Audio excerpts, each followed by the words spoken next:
Chapter 8. The first thing you will learn today is how to shoot a gun. The second thing is how to win a fight. Paul presses a gun into my palm without looking at me and keeps walking. Thankfully, if you're here, you already know how to get on and off a moving train, so I don't need to teach you that. I shouldn't be surprised that the Dauntless expect us to hit the ground running, but I anticipated more than 6 hours of rest before the running began. My body is still heavy from sleep. Initiation is divided into 3 stages. We will measure your progress and rank you according to your performance in each stage. The stages are not weighed equally in determining your final task. So, it is possible, though difficult, to drastically improve your rank over time. I stare at the weapon in my hand. Never in my life did I expect to hold a gun, let alone fire one. It feels dangerous to me, as if just by touching it, I could hurt someone. We believe that preparation eradicates cowardice, which we define as the failure to act in the midst of fear, says 4. Therefore, each stage of initiation is intended to prepare you in a different way. The first stage is primarily physical. The second, primarily emotional. The third, primarily mental. But what? Peter yawns through his words. What does firing a gun have to do with bravery? 4 flips the gun in his hand, presses the barrel to Peter's forehead and clicks a bullet into place. Peter freezes with his lips parted, the yawn dead in his mouth. Wake up, 4 snaps. You're holding a loaded gun, you idiot. Act like it. He lowers the gun. Once the immediate threat is gone, Peter's green eyes harden. I'm surprised he can stop himself from responding. After speaking his mind, all his life in candour, but he does. His cheeks go red. And to answer your question, you are far less likely to soil your pants and cry for your mother if you're prepared to defend yourself. 4 stops walking at the end of the row and turns on his heel. This is also information you may need at a later stage, later in stage 1. So watch me. He faces the wall with the targets on it. 1 square of plywood with 3 red circles, 1 for each of us. He stands with his feet apart. He holds the gun in both hands and fires. The bang is so loud it hurts my ears. I crane my neck to look at the target. The bullet went through the middle circle. I turn to my own target. My family would never approve of me firing a gun. They would say that guns are used for self-defense, if not violence. And therefore, they are self-serving. I push my family from my mind, set my feet shoulder width apart, and delicately wrap both hands around the handle of the gun. It's heavy and hard to lift away from my side. But I want it to be as far away from my face as possible. I squeeze the trigger hesitantly at first and then harder, cringing away from the gun. The sound hurts my ears. The recoil sends my hands back towards my nose. I stumble, pressing my hand to the wall behind me for balance. I don't know where my bullet went, but I know it's nowhere near the target. Statistically speaking, the erudite boy next to me, his name Will, says, grinning at me, you should have hit the target at least once by now, even by accident. He's blonde with shaggy hair and a crease between his eyebrows. Is that so? I say without reflection. Yeah, he says. I think you're actually defying nature. I grit my teeth and turn towards the target, resolving to at least stand still. If I can't master the first task they give us, how will I get through stage 1? I squeeze the trigger hard, and this time I'm ready for the recoil. It makes my hands jump back, but my feet stay planted. A bullet hole appears in the edge of the target, and I raise my eyebrow at Will. So you see, I'm right. Stats don't lie, he says. I smile a little. It takes me 5 rounds to hit the target. And when I do, a rush of energy goes through me. I am awake, my eyes wide, my hands warm. I lower the gun. There is power in controlling something that can do so much damage in controlling something, period. Maybe I do belong here. By the time we break for lunch, my arms throb from holding the gun and my fingers are hard to straighten.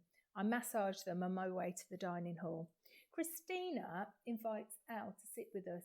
Every time I look at him, I hear his sobs again, so I'll try not to look at him.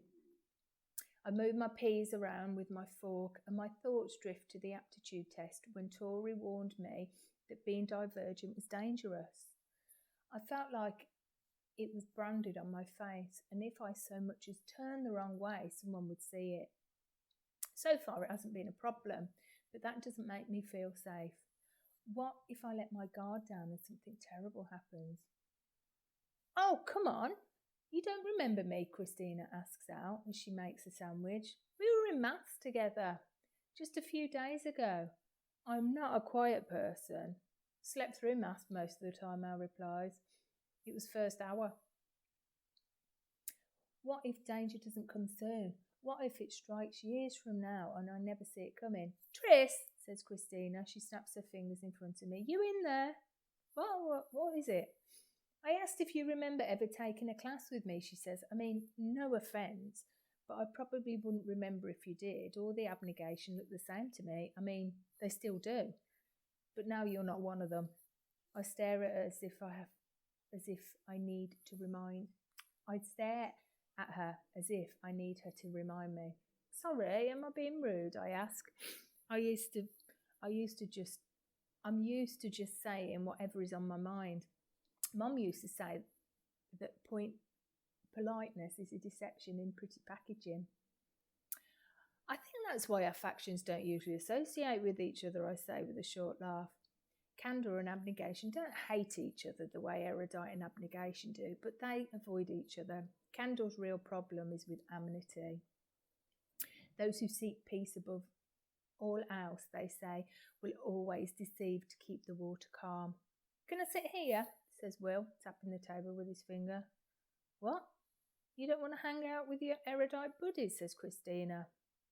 They aren't my buddies, Will says, setting his place down. Just because we're in the same faction doesn't mean we all get along. Plus, Edward and Myra are dating, and I wouldn't want to be at a third wheel. Edward and Myra, the other diet transfers, sit 2 tables away, so close they bump elbows, and as they cut their food, Myra pauses to kiss Edward.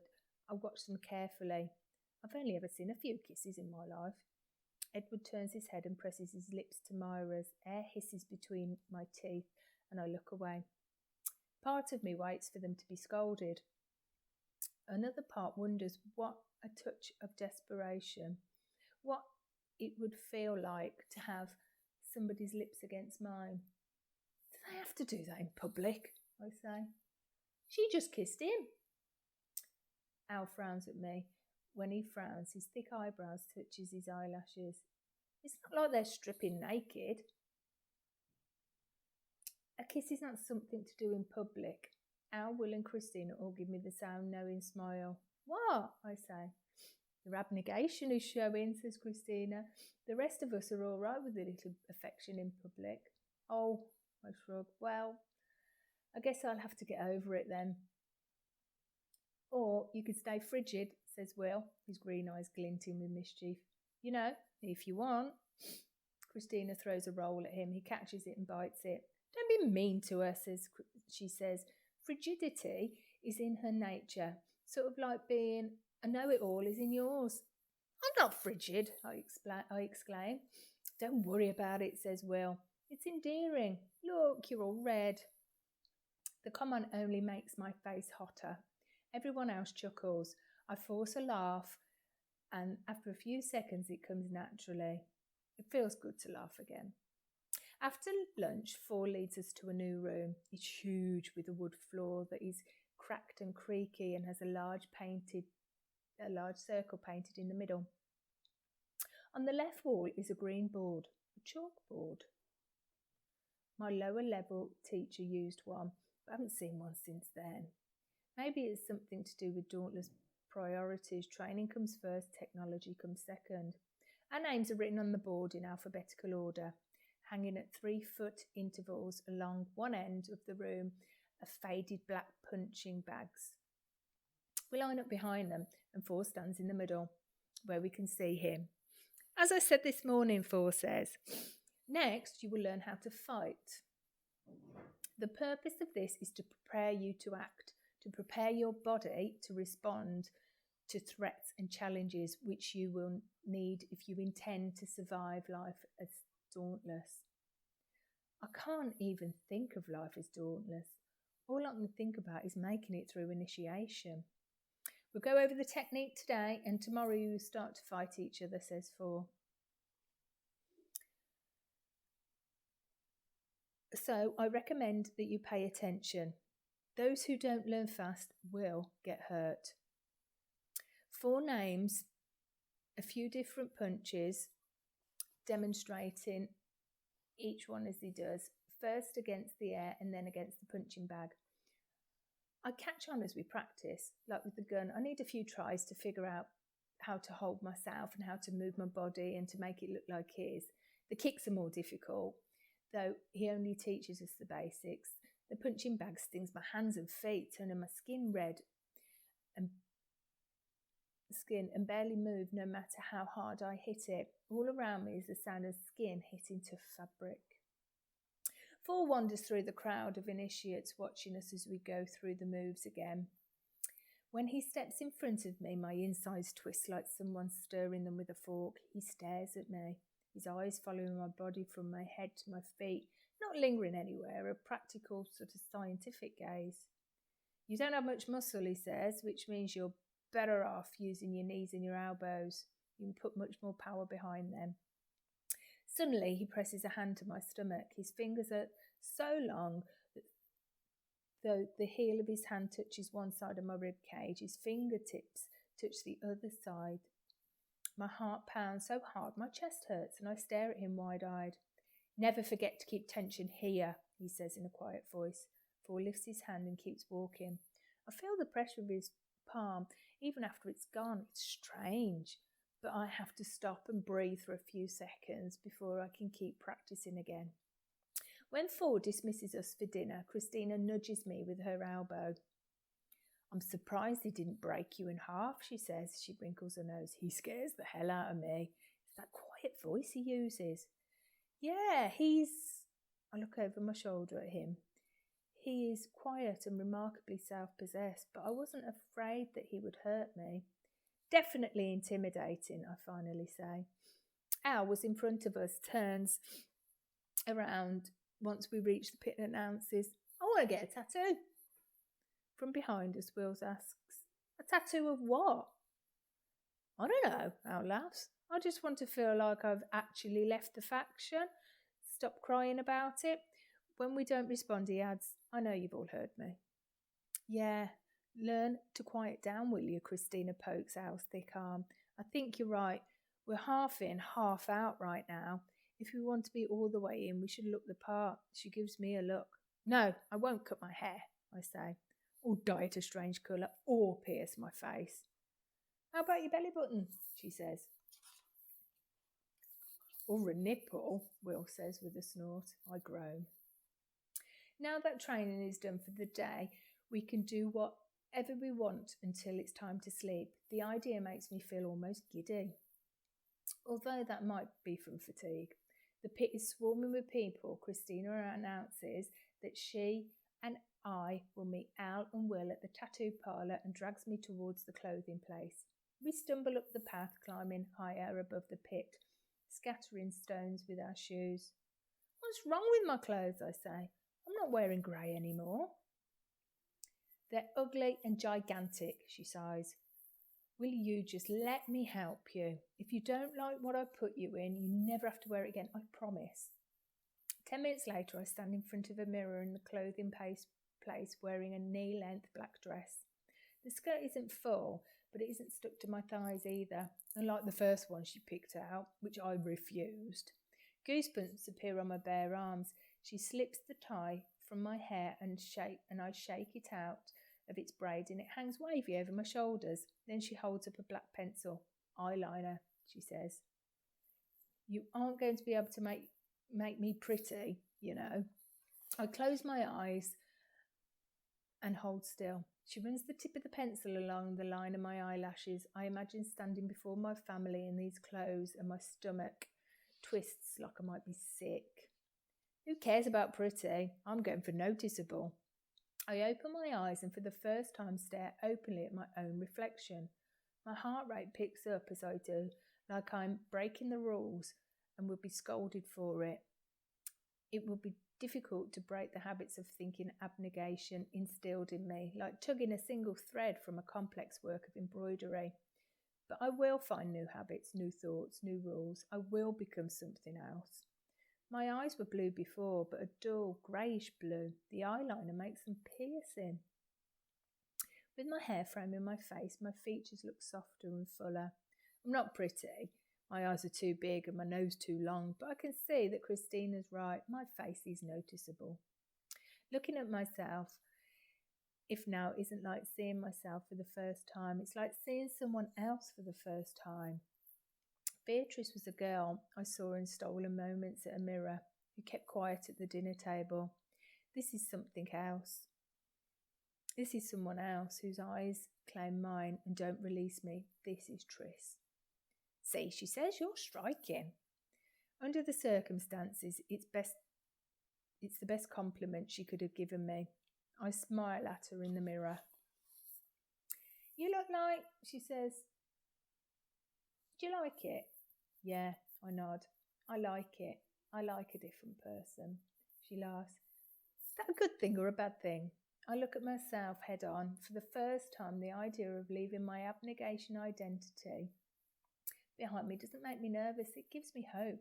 It's a good thing. I shake my head.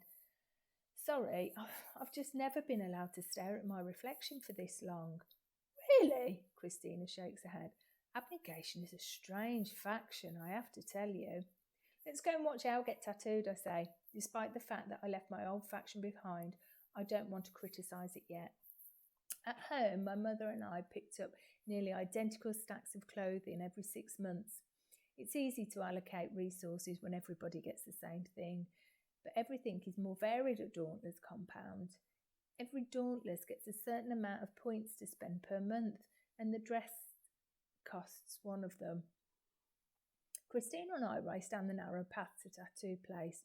When we get there, Ali's sitting in the chair already, and a small, narrow man with more ink than bare skin is drawing a spider on his arm.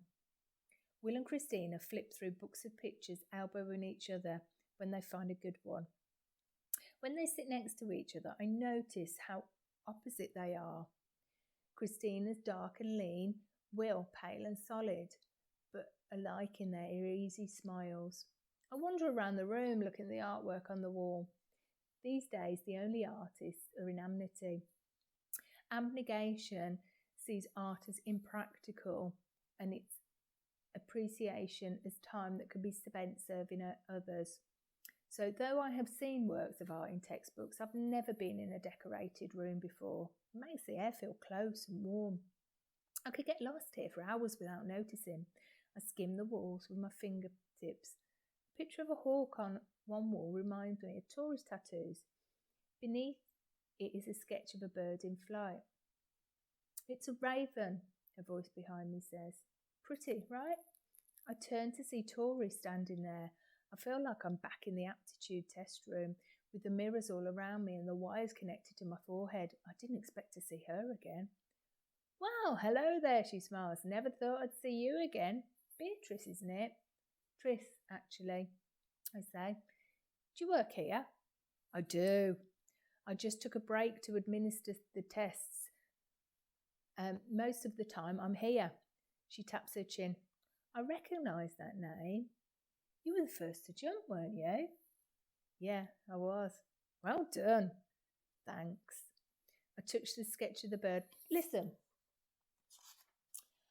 I need to talk to you about. I glance over at Will and Christina. I can't corner Tori now. They'll ask questions. Sometime. I'm not sure that would be wise, she says quietly. I helped you as much as I could, and now you'll have to go it alone. I purse my lips.